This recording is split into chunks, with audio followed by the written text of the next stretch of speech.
A gente vai entrar num período agora que provavelmente a gente vai falar bastante disso na internet. Eu queria trazer um caso específico que eu acho que as variáveis desse caso, de alguma forma, elas vão dar uma base para quem tá meio na dúvida, sabe? Ter uma ideia, ou pelo menos ter uma ideia da complexidade de informações e de coisas que vocês precisam saber e estar cientes quando você é investidor ou quando você é obrigado a fazer o imposto de renda. Eu recebi um contato de uma pessoa que é autônoma e ela investe no Forex há cerca de 2 anos, só que ela não investe diretamente, ela investe em conta PAN.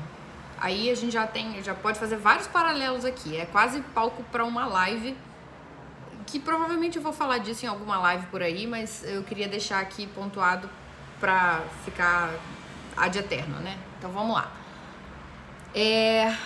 O investidor, ele investe no Forex há 2 anos, cerca de 2 anos.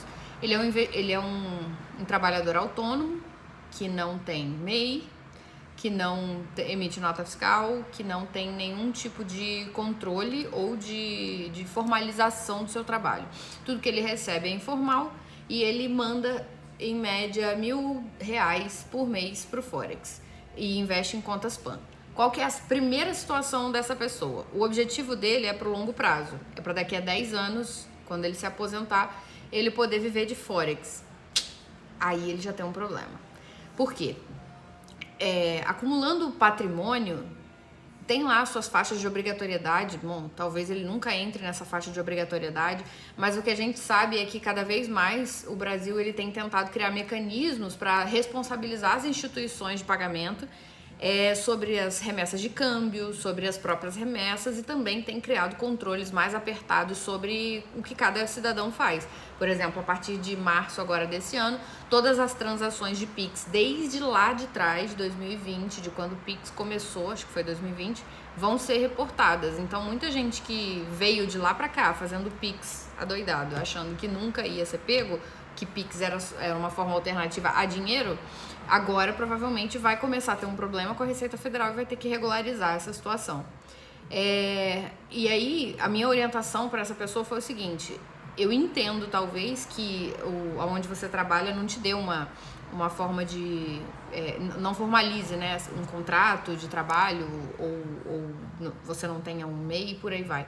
Mas todo contribuinte, seja ele todo cidadão, né, se ele auferir renda, ele precisa se preocupar de alguma forma com o imposto de renda.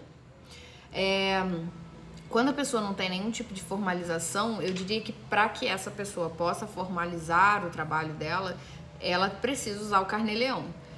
Em alguns casos, o MEI se aplica, simplificaria ainda mais esse processo e daria um pouco mais de liberdade, mas tem gente que não tem vontade, disposição, enfim, de ter o MEI, eu não posso julgar.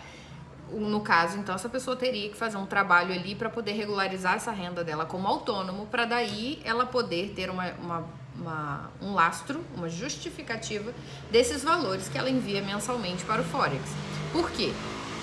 Vamos supor que em 10 anos essa pessoa, durante todos os meses, enviou R$1.000 para o Forex. E aí lá, obviamente, os investimentos foram rendendo ainda mais.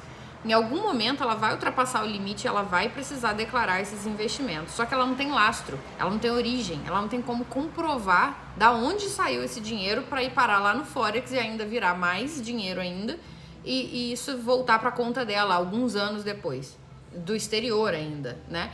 Então, assim, o que eu expliquei para o cliente, enfim, o contribuinte?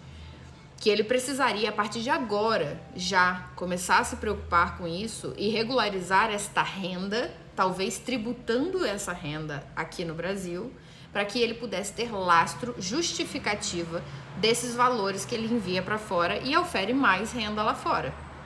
Que no caso lá fora seria tratado a princípio como ganho de capital, que não é o caso dele, mas beleza.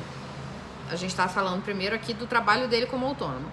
O caminho natural seria tributar isso pelo Carnê-Leão, dar origem, dar justificativa, e daí ele poderia fazer o que ele quisesse, colocar lá isso em bens e direitos como patrimônio dele, investido onde quer que ele quisesse, onde quer que ele investisse, porque estaria justificado.